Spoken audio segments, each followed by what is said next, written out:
Bien-aimé, bonjour. Je suis l'évangéliste Merlin Diassivi. J'ai béni le Seigneur qui me donne cette opportunité de parler de sa part à son peuple. Avant toute chose, prions. Seigneur Jésus, je te remercie infiniment pour cette faveur que tu nous accordes de pouvoir parler de ta part à ton peuple. Laisse que ces messages puissent être une édification pour les chrétiens et que ceux qui ne t'ont jamais accepté comme Seigneur et Sauveur le fassent. Au nom de Jésus. Amen. Peuple de Dieu, nous continuons toujours notre série d'enseignements. Aujourd'hui, le thème de notre enseignement s'intitule « Va avec la force que tu as ». Ce thème est tiré du livre de Juges, chapitre 6, verset 14, nous lisons. Et l'Éternel se tourna vers lui et dit, « Va avec cette force que tu as et délivre Israël de la main des mendiants. N'est-ce pas moi qui t'envoie ?» Ce que nous devons savoir est que dans ces passages, Israël se trouve pendant un moment d'oppression de la part des mendiants. Et l'ange de l'Éternel se présente devant Gédéon pour lui donner la mission de libérer son peuple. Notre thème aujourd'hui, comme je l'ai dit, est tiré plutôt du 14e verset du 6e chapitre du livre des Juges. Dieu lui dit, va. C'est un ordre que le Seigneur donne à Gédéon. Je me rappelle en Matthieu 28, verset 19, Jésus a également donné cet ordre à ses disciples en leur disant, allez et faites de toutes les nations mes disciples. Il s'agit d'un ordre. Cela ne dépend pas seulement des évangélistes. Tout chrétien est impliqué. Que vous soyez choriste, chantre, membre du protocole, nul n'est exempté. Nous devons aller évangéliser. Dieu ajoute, il dit à Gédéon, va, mais avec la force que tu as. Le problème est que les chrétiens d'aujourd'hui ne veulent pas aller évangéliser parce qu'ils ont toujours des prétextes. Je ne connais pas suffisamment la Bible, je n'ai pas suivi des cours bibliques, je n'ai pas reçu les ministères de l'enseignement, ma langue parlée ne me permet pas de pouvoir évangéliser, comme si l'évangélisation ne pouvait se faire qu'en anglais ou en français. Je ne suis pas suffisamment riche pour pouvoir aller évangéliser. Dieu nous demande d'aller avec la force que nous avons. La plupart des disciples de Jésus-Christ étaient des pêcheurs et des personnes de la basse classe.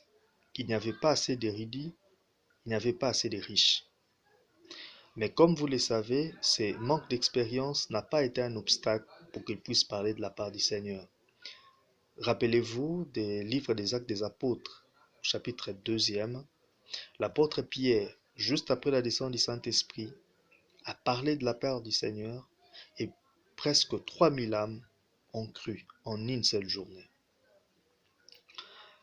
Dieu ajoute, dit à Gédéon au verset 16e, « Mais je serai avec toi et tu battras mendiant comme un seul homme. » Nous sommes dans un monde hostile aux enseignements du Seigneur Jésus-Christ.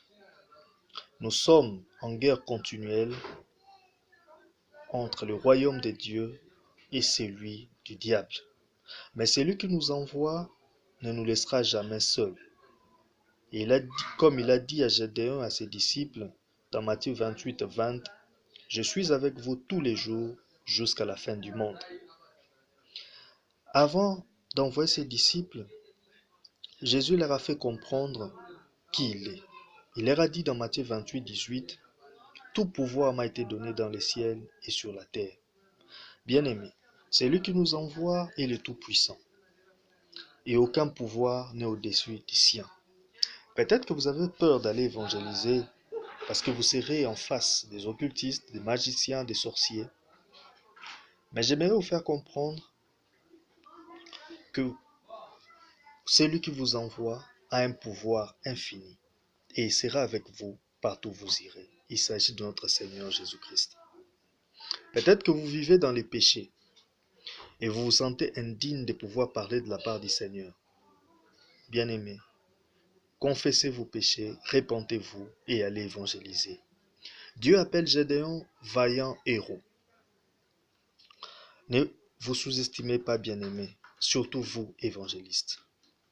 Allez avec l'intelligence, la force, le courage, la sagesse que vous avez, car les camps de l'ennemi sait que vous êtes un vaillant héros.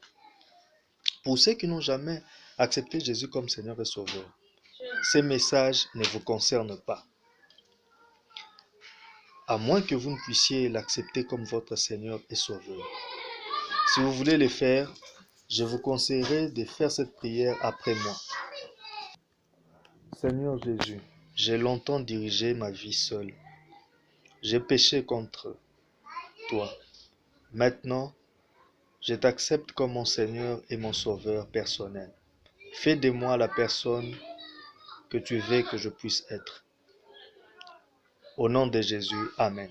En faisant cette prière, bien-aimés, vous êtes devenus enfants de Dieu. Le Seigneur Jésus est entré dans votre cœur. Dieu est devenu votre Père. Vous avez la vie éternelle. Et la mort n'est plus qu'un passage vous amenant vers votre Père. Ayez la foi en Dieu et marchez conformément à sa parole.